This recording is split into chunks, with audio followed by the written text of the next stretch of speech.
There's a staggering $600 trillion market, a realm few truly understand, that nearly toppled the global economy in 2008. Today, it is 10 times larger than it was then. In 2003, Warren Buffett famously described derivatives as financial weapons of mass destruction, and history has proven him right. These instruments played a pivotal role in the Lehman Brothers collapse, the rescue of AIG, and nearly brought down the entire banking system. Rather than shrinking this dangerous market, the response was to expand it further. Currently, derivatives are valued at over 6 times the total output of the global economy. When this volatile bubble inevitably bursts, and it will, the fallout will be worldwide, immediate, and unstoppable. Most people have never heard of derivatives, and even seasoned investors find them difficult to explain. Yet, these complex financial tools underpin every major bank, pension fund, insurance enterprise, and government bond market across the globe. They are marketed as risk reducers, hedges that protect against losses. In truth, they often amplify risk through layers of leverage upon leverage, creating bets on bets, until no one knows exactly who owes what to whom. This opacity and interconnectedness fuel systemic vulnerabilities. When the inevitable collapse occurs, it will dwarf the 2008 crisis, which required $29 trillion in bailouts to stave off total disaster. Back then, the derivatives market was approximately $60 trillion. Now, it has swollen to $600 trillion. As this financial time bomb detonates, the impact will be felt globally, instantly, and with catastrophic force. To grasp their danger, it's essential to understand what derivatives are. At their core, derivatives are contracts whose value derives from an underlying asset, be it stocks, bonds, commodities, interest rates, currencies, weather patterns, or even the likelihood of a corporate default. The surprising part is that owning the underlying asset isn't necessary. One can simply bet on its future trajectory. It's akin to purchasing insurance on a neighbor's house. You're profiting if it burns, without owning it. The most common types include futures, options, swaps, and forwards. Futures contracts allow traders to speculate on the future price of oil, gold, or wheat without physically acquiring these commodities. Options grant the right, without obligation, to buy or sell an asset at a set price. Swaps involve exchanging cash flows, such as swapping a fixed interest rate for a variable one, while forwards are tailored agreements between parties to buy or sell an asset at a future date at a predetermined price. Although such tools can serve legitimate purposes, like a farmer locking in wheat prices before harvest or an airline hedging against rising fuel costs, they are often exploited by banks to make leveraged bets on interest rates, credit risks, and currency fluctuations. These bets are made with borrowed money, dramatically increasing potential gains and risks. The danger deepens when considering notional value, the face value of the underlying asset. For instance, a bank might enter into an interest rate swap with a notional of $100 million, but only allocate a small fraction, say, $1 million, in collateral. This creates leverage ratios of 100 to 1. If the underlying rates shift just 1% against the bank, collateral evaporates. A shift of 2% could leave the bank owing money it cannot cover.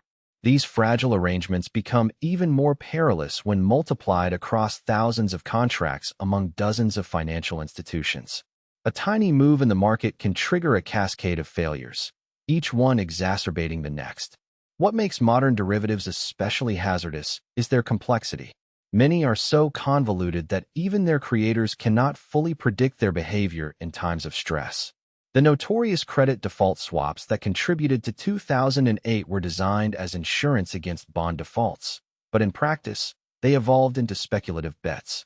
Investors who did not own the underlying bonds could gamble on their failure, turning a protective instrument into a weapon of financial destruction.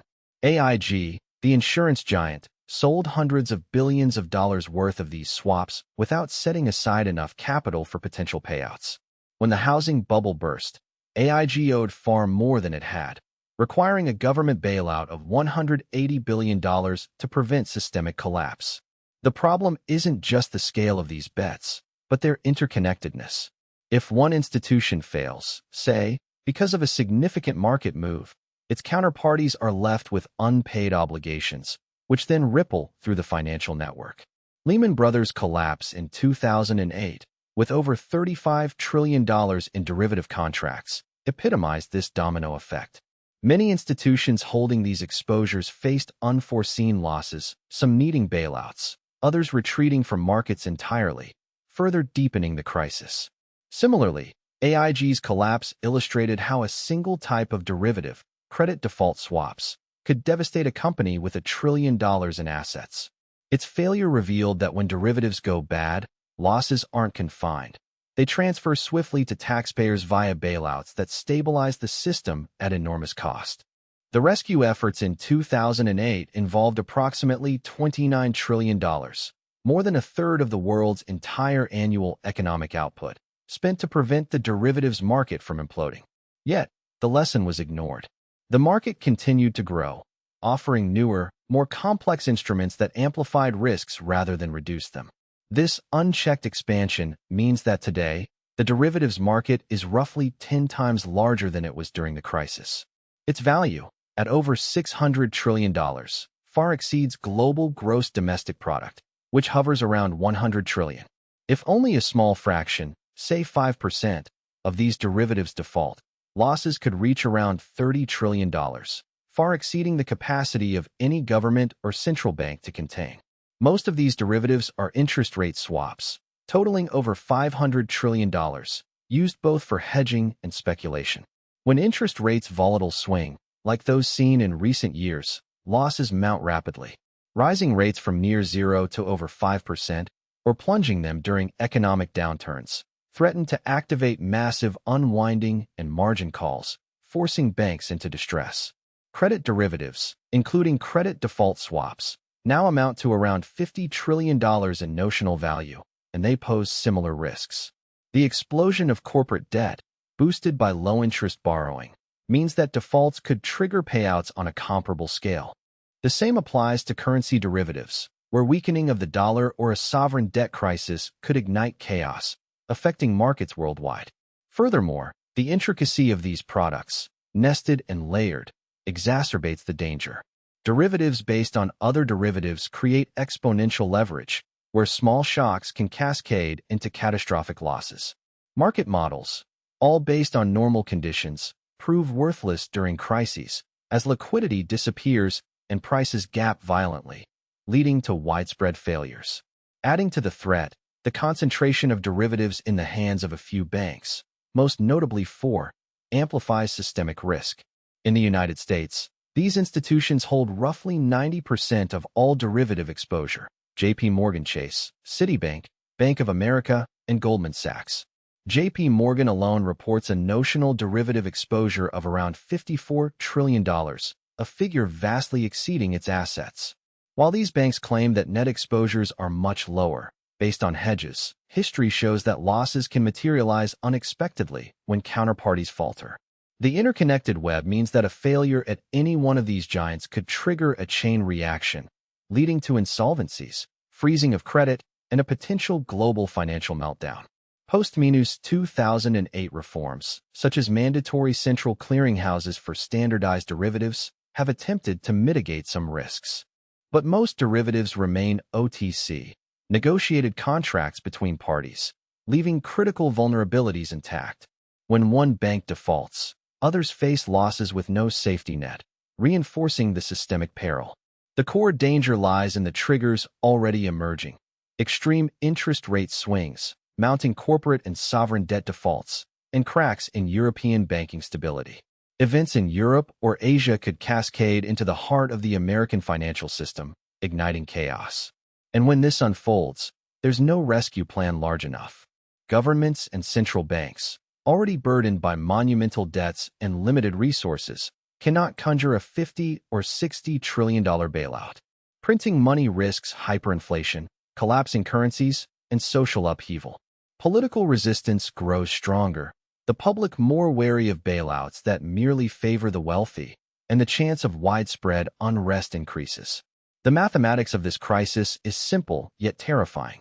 Unlike the slow descent of the Great Depression, a derivatives cascade would unleash chaos within days or weeks, freezing bank accounts, halting credit flows, wiping out retirement savings, and causing unemployment levels unseen since the 30s. The bottom line: we are currently perched atop a titanic $600 trillion derivatives market, 10 times larger than before 2008, primarily controlled by a handful of banks.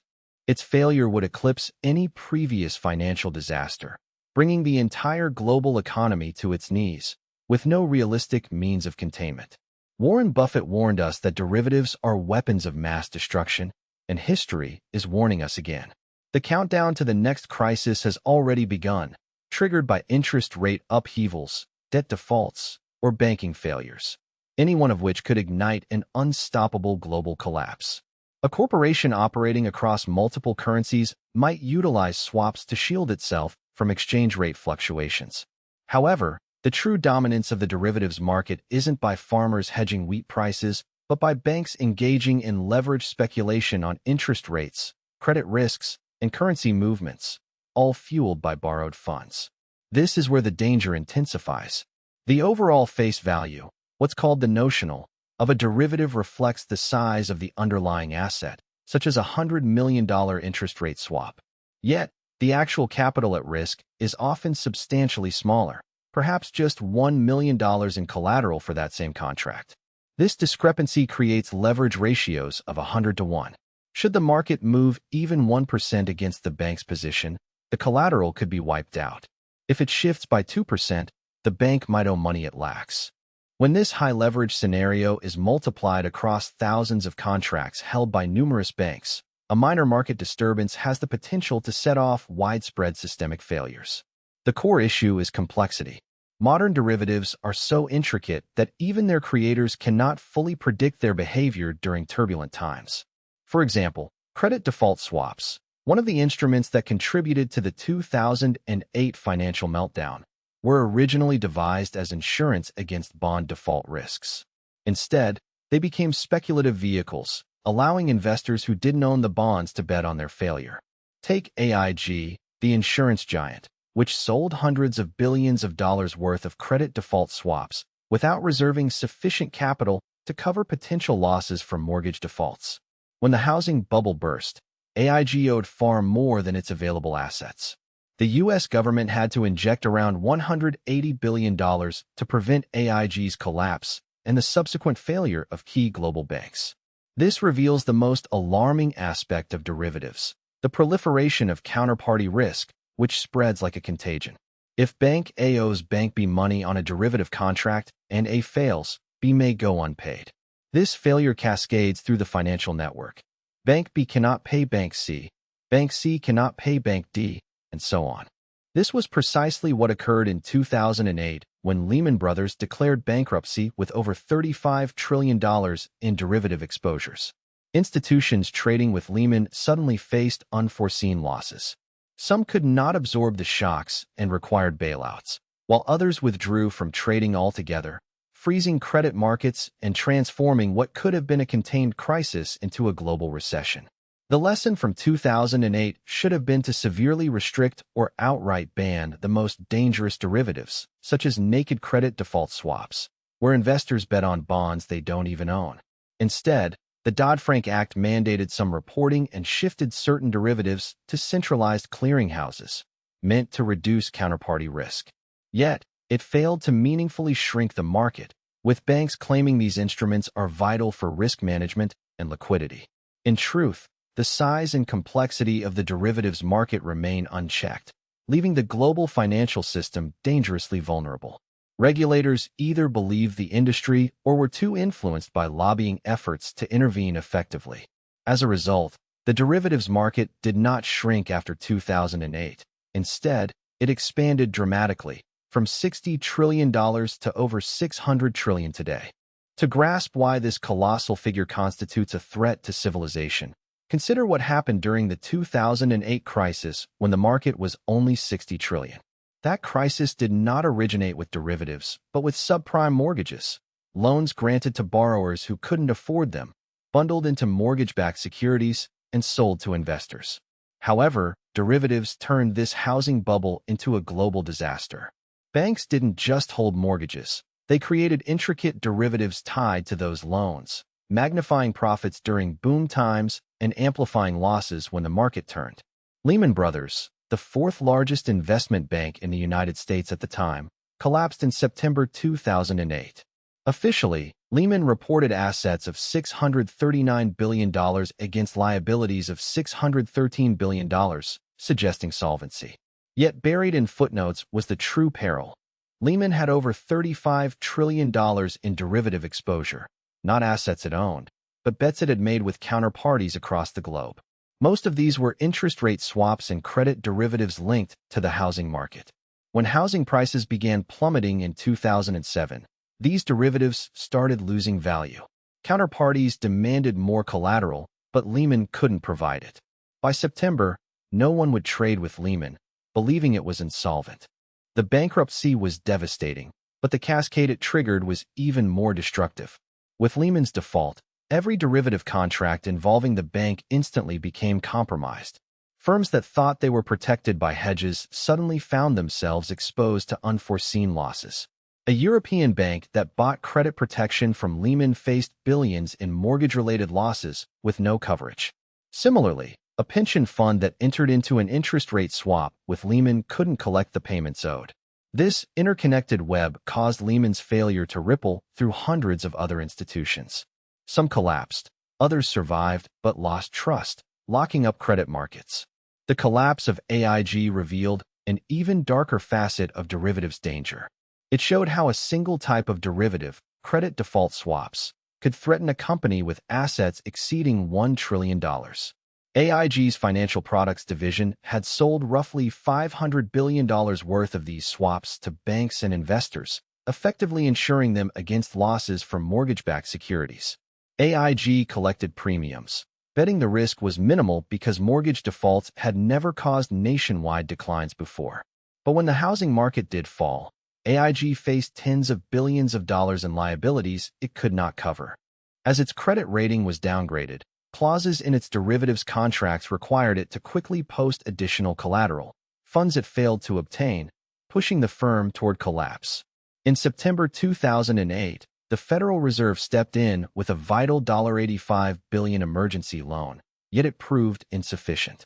By March of the following year, the U.S. government had poured a staggering $180 billion into AIG, the largest bailout in history. Yet this was not purely a rescue for the insurance giant.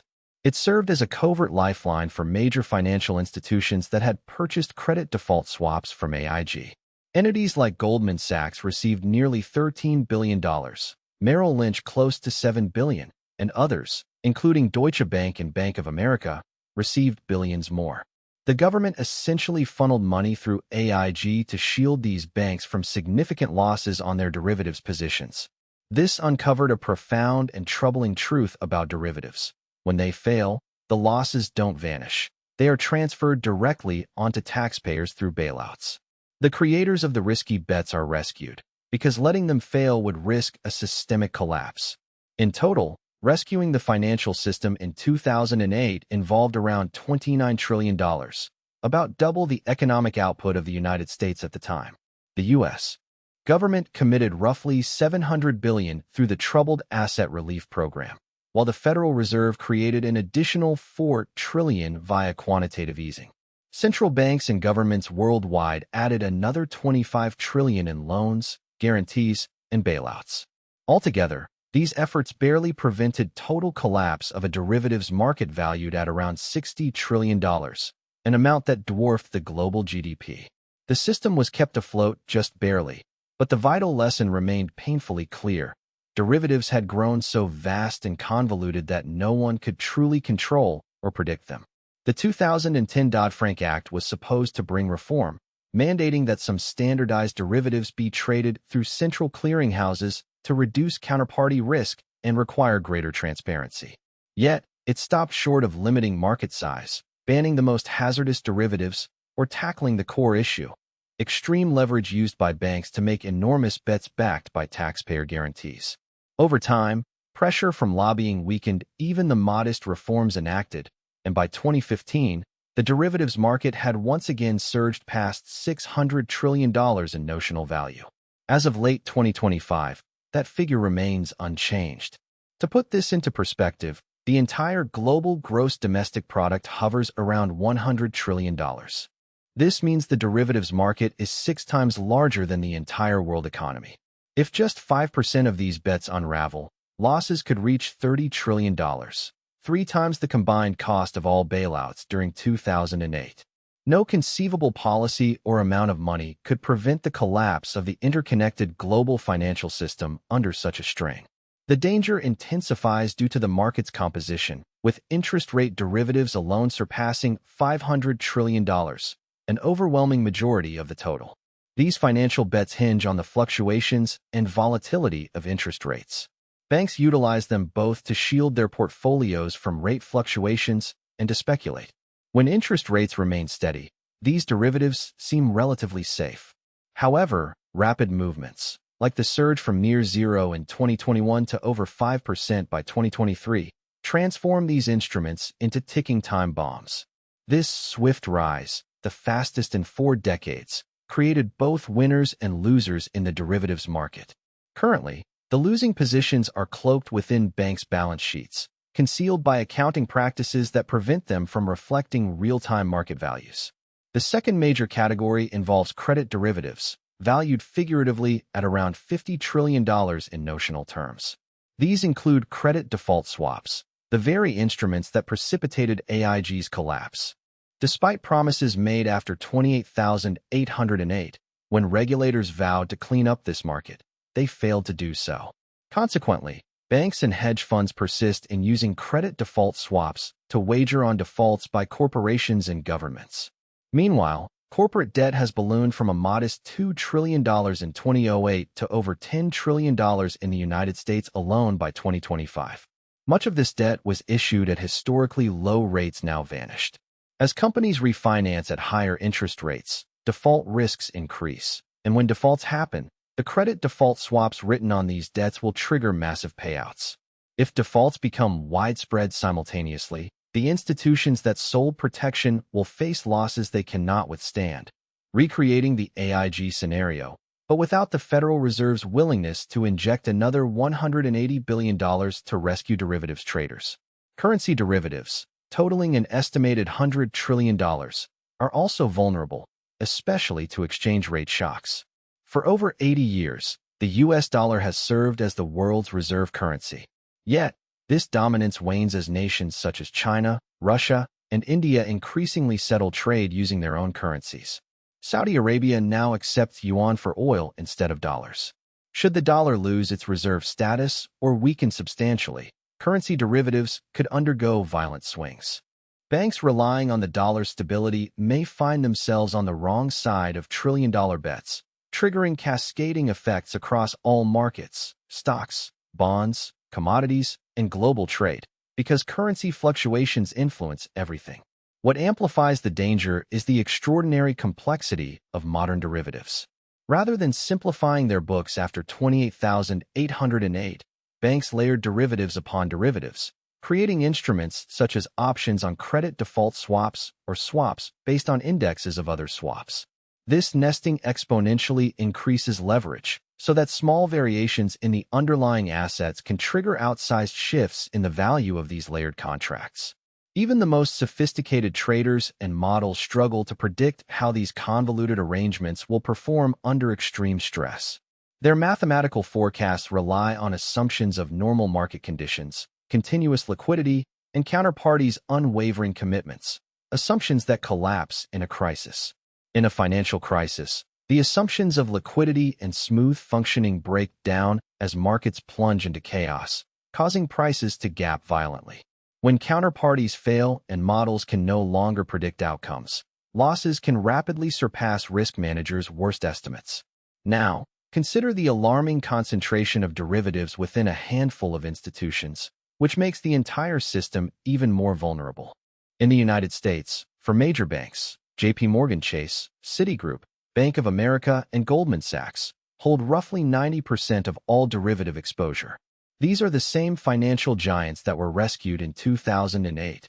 Today, they are even larger and more heavily leveraged. JP Chase leads as the largest holder of derivatives nationally, with about $54 trillion in notional exposure according to the latest regulatory disclosures. To put this into perspective, JP Morgan's total assets amount to around $3.7 trillion, and its equity capital roughly $300 billion. This implies that its derivative exposure is roughly 180 times its capital, an astonishing leverage ratio. The bank insists that the net value of its derivatives, which adjusts for offsetting positions, only amounts to about $50 billion, a tiny fraction of the gross notional figure. But this reassures little, as it echoes the false confidence expressed by Lehman Brothers and AIG before their falls, who claimed their hedges would safeguard them until they didn't. When a counterparty defaults or markets become illiquid, these supposed protections evaporate, leaving the gross exposure as the sole, and potentially catastrophic, figure. Citigroup holds approximately $48 trillion in notional derivatives against total assets of around $2.4 trillion, supported by capital of about $200 billion. Meanwhile, Bank of America manages about $37 trillion in derivatives relative to assets of $3.1 trillion and capital of $280 billion. Goldman Sachs, although smaller in scale than traditional commercial banks, carries $47 trillion in derivatives against $6 trillion in assets and $120 billion in capital. Adding these figures together reveals that these four institutions are responsible for nearly $186 trillion in derivative exposure, almost twice the entire global economic output. A failure or mismanagement by any of them could result in losses many times larger than their available capital, risking insolvency and systemic collapse. The common argument is that these entities are highly sophisticated, equipped with advanced risk management systems, thousands of quantitative analysts, and regulatory oversight. Yet, sophistication does not equate to immunity from disaster. In fact, it sometimes fosters overconfidence. Complex risk models can create a false sense of security, encouraging banks to take on larger, riskier positions than simpler, more transparent analyses would warrant. A cautionary precedent is long-term capital management, a hedge fund that collapsed in 1998. Despite employing 2 Nobel laureates and using some of the most sophisticated mathematical models, LTCM lost $4.6 billion in just 4 months, necessitating a $3.6 billion bailout orchestrated by the Federal Reserve because its failure threatened the entire financial stability. Back then, LTCM's derivative exposure approached $1.2 trillion, a paltry sum compared to the tens of trillions held by the major banks today. If a similar miscalculation or systemic failure occurs now, the consequences would be even more devastating, exposing the fragility of a financial system heavily dependent on unregulated and opaque derivatives. In the intricate web woven by the world's top 4 banks, around $25 trillion represent a tiny fraction of their collective derivative holdings today. These institutions are interconnected in a way that their very survival hinges on the continued solvency of each other. For instance, JP Morgan might have hedged its interest rate exposure through swaps with Citibank, which could have similarly hedged with Bank of America. That bank, in turn, might have engaged in a swap with Goldman Sachs, while Goldman hedged back with JP Morgan. On paper, these positions seem to offset one another, yet in reality, they form a circular dependency. If one bank fails, the ripple effect could cause losses at the others on their supposedly hedged positions. This was the scenario in 2008, where Lehman's collapse triggered a systemic crisis because every bank was exposed to every other through derivatives. When Lehman fell, the entire financial network teetered on the brink. To prevent such a collapse from recurring, post-Minus 2008 reforms mandated central clearinghouses to stand between buyers and sellers, guaranteeing each trade's integrity. However, these safeguards only extend to standardized derivatives traded on exchanges, while the majority of the $600 trillion market consists of over-the-counter, customized contracts negotiated bilaterally. These bilateral deals still carry the same counterparty risks. The failure of one bank can leave others exposed, with no central entity to absorb the losses. Though regulations aim to improve stability, they have not fundamentally altered the market structure. Now, several triggers threaten to ignite the next derivatives crisis, most notably, interest rate volatility. Over $500 trillion of derivatives are tied to interest rates, which have experienced unprecedented swings in recent decades. Between 2008 and 2021, interest rates remained near zero, fostering stability that encouraged banks to take on large positions without concern for rate shocks. But starting in 2022, the Federal Reserve's aggressive hikes pushed rates from near zero to over 5% within just a year and a half, causing immediate financial stress. Banks holding long-term, fixed-rate assets found themselves losing money as short-term rates surged, a phenomenon evidenced by the failures of Silicon Valley Bank, Signature Bank, and First Republic in 2023. Much of this loss remains concealed in derivatives positions that banks aren't required to mark to market under current accounting standards. The situation worsens if the Fed is compelled to choose between containing inflation and averting recession. Elevated inflation could force sustained high or even higher interest rates, further damaging institutions exposed to interest rate derivatives. Conversely, if the economy weakens and the Fed lowers rates sharply to stimulate growth, the opposite side of those bets would suffer losses. Either path creates a risk of significant financial distress, threatening the solvency of institutions holding large derivatives positions. If the Federal Reserve begins fluctuating, raising rates sharply, then cutting them again, such swings could drive market volatility beyond what existing risk models can predict. This turmoil may prompt margin calls and forced asset liquidations, further destabilizing the system. Meanwhile, a second major threat looms from commercial real estate, where over $2 trillion in mortgages must be refinanced within the next 2 years at interest rates tripling their original levels. Many property owners will likely default, unable to meet these heightened debt payments, unleashing a wave of credit default swaps tied to commercial mortgage-backed securities. Institutions that sold protection on these securities would unexpectedly owe vast sums, with the credit securities market alone valued around $600 billion, large enough that a spike in defaults could produce payouts reaching tens of billions. While not an immediate system collapse, these defaults could weaken regional banks and set off a chain reaction of failures throughout the financial network. Adding to the risk, European banking strains are already surfacing. Credit Suisse's collapse in March of 2023 and its absorption by UBS under pressure exemplify these vulnerabilities. Simultaneously, Deutsche Bank faced a surge in credit default swap premiums amid investor fears about solvency. It holds over $40 trillion in notional derivative exposure. A failure of any significant European bank would transmit fresh losses to American banks via their derivative connections, illustrating the global web of financial linkages.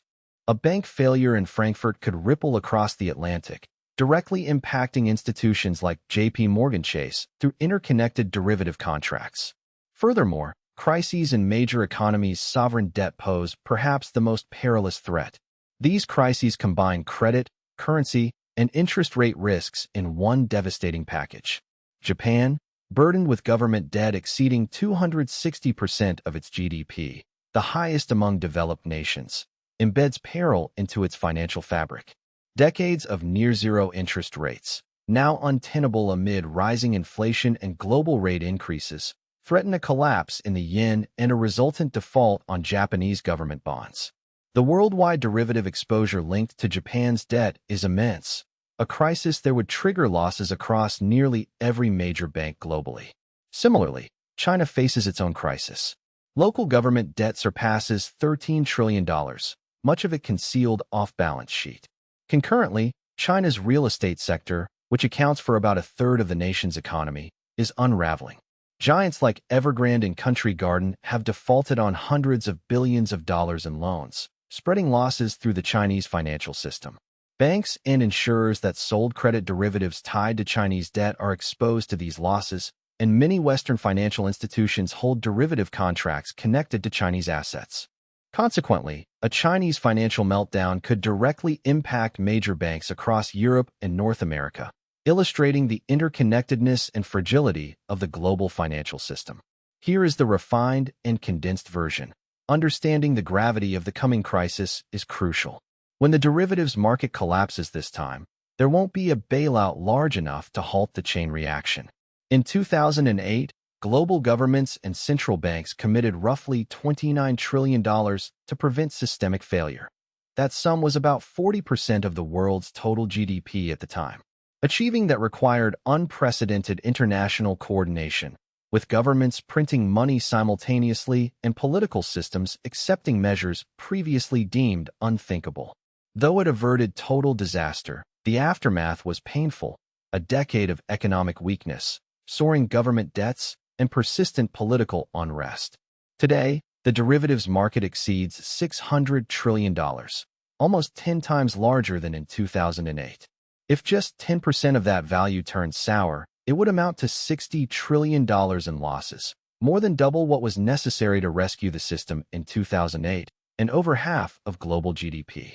No government can shoulder such a blow. They are already burdened by debt from pandemic spending, prior bailouts, and demographic challenges. For instance, the United States owes $36 trillion. Europe faces similar leverage, while Japan's debt has soared to 260% of its GDP. Despite claims of lower official debt, China's enormous, often hidden obligations threaten stability. No nation can issue another $10 or $20 trillion without causing bond markets to collapse under the weight of new debt. While central banks could ostensibly print money through quantitative easing, this approach comes with dire consequences.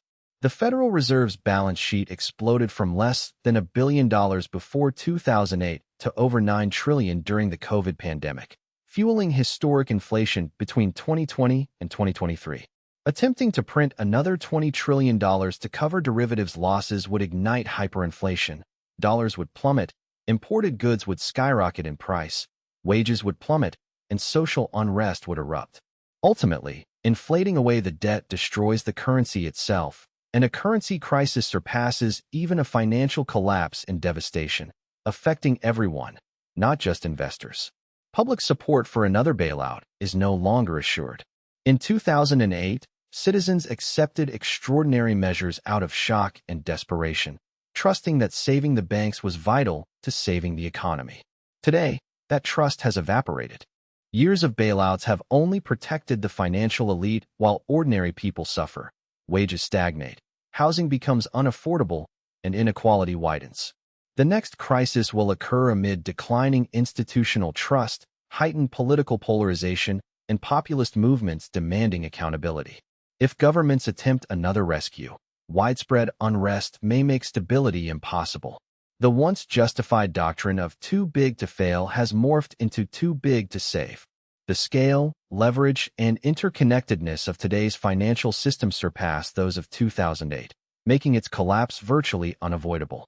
The monumental size of the derivatives market, more than $600 trillion, means that even a small fraction of losses would be catastrophic. When the bottom finally drops out, the fallout will bypass traditional remedies and plunge the world into chaos, with consequences impossible to fully predict or contain. Would you like me to add a brief call to action or any specific stylistic changes? Today's financial landscape has grown far more perilous since 2008. Banks are now heftier, more leveraged, and intricately connected than ever before, with their derivative portfolios expanded tenfold. Their balance sheets are increasingly complex, and their extensive global operations mean a failure in one corner could trigger a chain reaction across the entire system. Yet, the resources once available to contain such crises, government borrowing capacity, the credibility of central banks, political resolve, are now significantly diminished from those decisive years. The infrastructure that once supported bailouts is overstretched, surpassing the reach of any institution or government. Compounding this is a fundamental mathematical challenge tied to derivatives, a dilemma that did not exist with traditional bank assets. When a bank faces bad mortgages, the government can step in, absorb the losses, and hope that an eventual recovery in the housing market will recoup some value. But derivatives are not tangible assets. They are contractual bets between parties. When a derivative collapses, one side suffers a loss, the other gains. Bailing out the losing party amounts to giving wealth to the winner without any underlying asset to recover. It's pure speculation, a transfer of taxpayer money to entities that may have simply wagered on failure, with no productive purpose. Furthermore, the opacity of the derivatives market makes identifying who needs assistance virtually impossible. When Lehman Brothers collapsed, unraveling its derivative positions and determining who owed what took months. In a crisis where multiple institutions fail simultaneously, the process of disentangling offsetting contracts, negotiating bilateral agreements, and netting exposures could take years. By the time the true scope of losses is understood, the real economy would have been plunged into depression for years. The reality is stark. A system too complex and opaque to fully comprehend cannot be effectively rescued. Today, we stand atop a staggering $600 trillion derivatives market, 10 times larger than the one that nearly brought down civilization in 2008. It is primarily held by just 4 banks, and their failure would threaten the collapse of the entire modern financial system. Multiple triggers could ignite this crisis within the next year and a half, yet the capacity to contain it no longer exists. Warren Buffett famously dubbed derivatives financial weapons of mass destruction years ago, and repeated warnings have proven prophetic. Instead of disarming these financial weapons, the response has only been to construct even larger ones. The coming crisis could begin with interest rate volatility, as the Federal Reserve pivots between fighting inflation and averting recession. It might start with cascading defaults in commercial real estate, or be sparked by a European bank failure, a debt crisis in Japan, or a crumbling Chinese housing market. Ultimately, the specific trigger becomes almost secondary because the system's fragility ensures that any significant shock, any major bank falling short on derivative obligations, could ignite the cascade. When that happens, counterparties will find their hedges ineffective, triggering margin calls that force more asset liquidations. Central clearinghouses, intended to mitigate systemic risk, could face losses so severe that their own stability would be jeopardized. The entire financial edifice, built atop a web of complex, interconnected derivatives, is teetering on the brink, with the potential for chaos to unfold rapidly, faster than policymakers can respond. Within hours or days, the world's leading financial institutions will confront losses so severe they cannot offset. Governments will scramble to implement emergency measures, with the Federal Reserve establishing new lending programs and central banks coordinating efforts. Politicians will deliver speeches about safeguarding the system. However, all attempts will prove futile because the problem is simply too immense. It's impossible to rescue losses exceeding half of global gross domestic product, nor can enough money be printed without eroding the currency's value. Negotiating sufficient debt forgiveness to restore insolvent banks is unfeasible. Mathematics simply defies rational solutions. The aftermath of a derivatives market explosion on this scale remains unknowable because history provides no precedent. The Great Depression, though devastating, evolved over several years, allowing time for societal adjustment. But a cascade stemming from derivatives would unfold within days or weeks, outpacing policy responses and political actions. Bank accounts would lock as institutions fail and go into receivership. Credit cards would become useless. Pension funds would reveal losses so catastrophic that retirement for millions would become impossible. The resulting economic chaos would shatter supply chains and trigger unemployment rates unseen since the 1930s. This isn't mere speculation or doom-mongering. It's grounded in pattern recognition and fundamental mathematics. The market, once $60 trillion, destroyed the global economy in 2008, despite massive bailouts. Today, it stands at $600 trillion, and the capacity to rescue is exhausted. The warning signs are clear. The collapse is inevitable.